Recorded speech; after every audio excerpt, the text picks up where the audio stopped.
What's going on, guys, and welcome back to another episode of Watch It in Action. I'm BouseFeenux, and today we're going to be taking a look at the Ack Brunt. The Ack Brunt is basically the signature weapon of Teal Rigor, and it consists of an axe and a shield.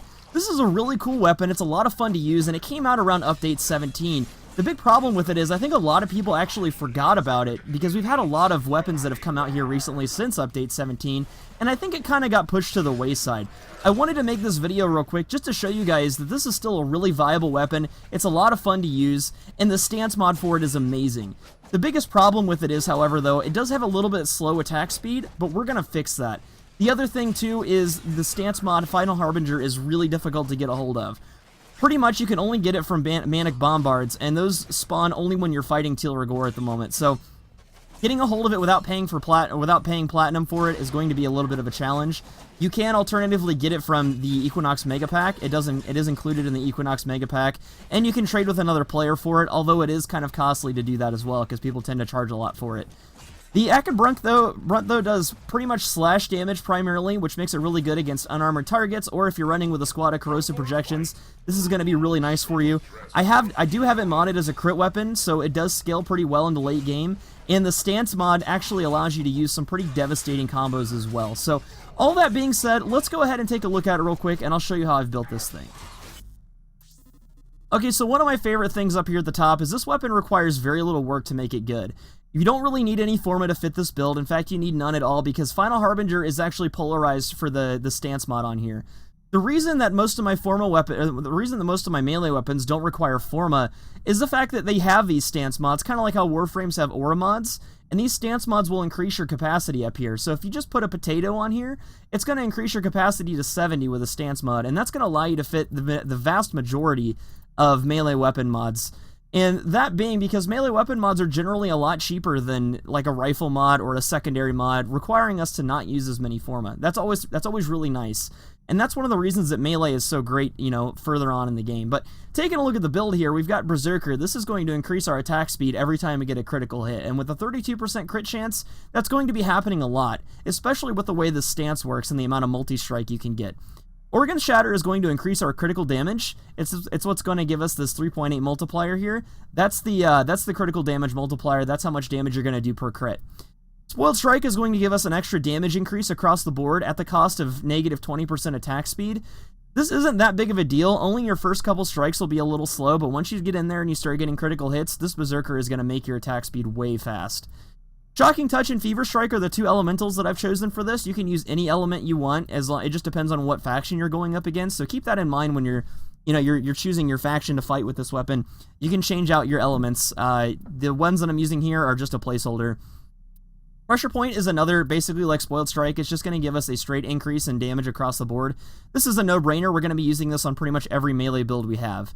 True Steel is going to increase our critical chance. That's what gives us this 32% crit chance here, so definitely got to have this. It works in conjunction with Berserker to give us that, you know, attack speed. And then the final model in this build, Life Strike, is something that you can take or leave. If you want to put something else other than that on here, you'll have to Forma this weapon. I like Life Strike, and it fits in here perfectly. We have one capacity left over, so some of you out there that may like to level your Life Strike up once, I'm not really sure why you do that, but there's some people out there that level their Life Strike up one time. You can use that, but typically you leave Life Strike unleveled. You don't want to level it up because the channeling efficiency costs too much. So that being said, guys, let's take this thing out here, and I'll show you in the simulacrum how this weapon, you know, reacts to some really high-level targets. For the purpose of this, I think I'm going to be using some Corrupted Ancients here. These guys are fairly strong, they have a lot of health, and they're pretty much the perfect target for me to use against this weapon.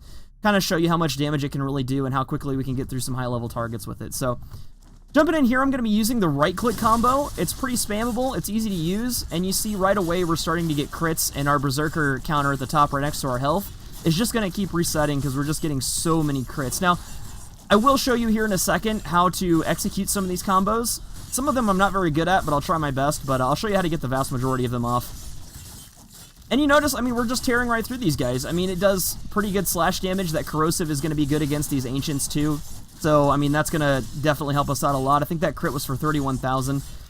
Now, make no mistake, this is by far one of the best weapons, melee weapons in Warframe. There are a lot of other really good ones, but this thing is extremely solid. It does really good damage. It has a shield, which allows you to block a lot of incoming damage.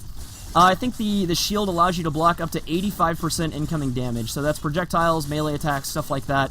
Really nice there, makes you a little bit tankier, actually has, a little bit of function instead of just, being a shield and looking cool and whatever, but... So that's pretty much the right-click combo. That's the one you're going to be using a lot of the times. I want to show you guys real quick how the other ones function. You got your E spam here. It's just, you click E as many times as you possibly can, and it's just going to repeat this combo over and over. This one's really nice because it has a gap closer. It allows you to kind of close the distance between some enemies because he's got that flip and gets in there. And then to show you the right-click combo again, you just hold down right-click and start spamming E. And it starts out a lot like the E spam, but you've got that, that spin on the bottom. It looks kind of like breakdancing. And this is actually how Teal Rigor fights if you've actually watched him in your battle with him. So that's the right-click combo there. And then we've got a couple other ones. We got an E-pause combo. We got an E-hold combo. I'm going to try to show you these ones. I'm not sure I can get the E-hold one, but I'll try to do the E-pause one for you guys real quick. And that's just 2 E's, and then you pause. And then you can sit there and pretty much just spam E. And I'm kind of interrupting some of the attack animations, but he's still doing it. If you move around while you're doing it, it'll interrupt the attack animations. Let me see if I can do it while standing still. So 2 E's. And then you get there you go. He's got a front flip, and then you do a back flip. This is actually a really effective combo as well. It does a lot of damage. And then the E hold one is just E once and then hold, so E. And then you spam. I'm pretty sure that's it. I'm not entirely sure. That looks a lot like the E spam combo, but then again, a lot of them look the same to me. I'm not really much of a melee specialist, but that's pretty much the Ack Brunt, though, guys. One last note, I am using the Day of the Dead skin. This weapon does have 2 skins you can use. It's got the Night Watch skin, and then the Day of the Dead skin if you participated in the Halloween event and you're playing Warframe around Halloween and you bought those skin packs. But I hope you discovered, through this video, a new melee weapon that you hadn't really tried out before. As a final note, you can get this weapon from the Tenno lab. It comes from the Grenier lab, so if you're curious on where to find it, that's where you can get it from. You just get the blueprint from your Tenno lab in your dojo, and you build it there.